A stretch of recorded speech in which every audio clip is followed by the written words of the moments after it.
Mr. Bhattacharya, you spoke about electrification, automation and connectivity driving the future of mobility. What new business models will this lead to? Look, what we are talking about is that these are very possible directions that mobility is going into. Let's take a few examples in India. Who would have said 10 years ago that Uber and Ola would play such an important role? Who would have talked about connectivity through mobile phones?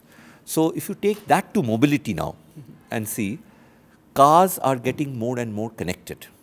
Example, today the cars already in the advanced countries, but also in India, will become the third living space other than your office and your home. So first of all, cars are getting connected. Today there is a variety of solutions and given by Bosch on assist, whether it is park assist, whether it is sensors and radar in terms of directing you towards speed and gaps.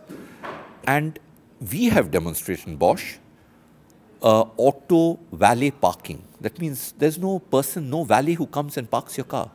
So it has been demonstrated in Stuttgart, a combination between Daimler and Bosch, that you leave your car, you use an app, and the car locks itself and drives itself to a designated spot, maybe on the 4th floor, 5th floor, or wherever.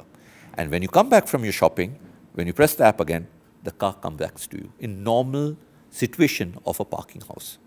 So this part, or even automated and autonomous driving across, which is also happening in different countries in the world, is a very clear possibility for the future.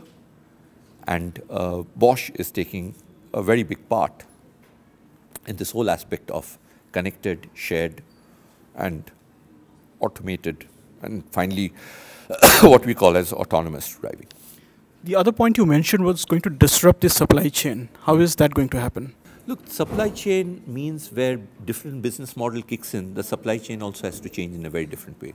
Just to take the simple example of a difference between what a car contains for an internal combustion engine versus what a car would contain to a hybrid EV, and finally, most importantly, to a pure EV. Right. So you're talking of a completely different set of model in terms of what it contains, how it will be configured, and what role IoT and connectivity will play. So supply chain hence also then undergoes a major disruption. Will this have implications on the employment market? Let me be very honest to say, employment market will depend on most competitive business models. Example, today in any field, whether it is in the metal field, example automotive, or in the software field, competencies being asked are changing completely.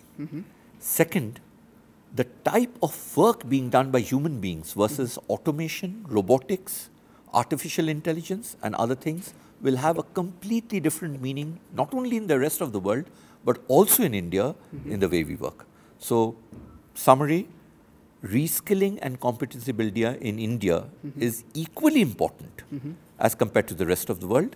And over the next years, the type of work we do changes. So, I won't say it will be less or more employment. It will be a completely different model of employment. Thank you, Mr. Bhattacharya.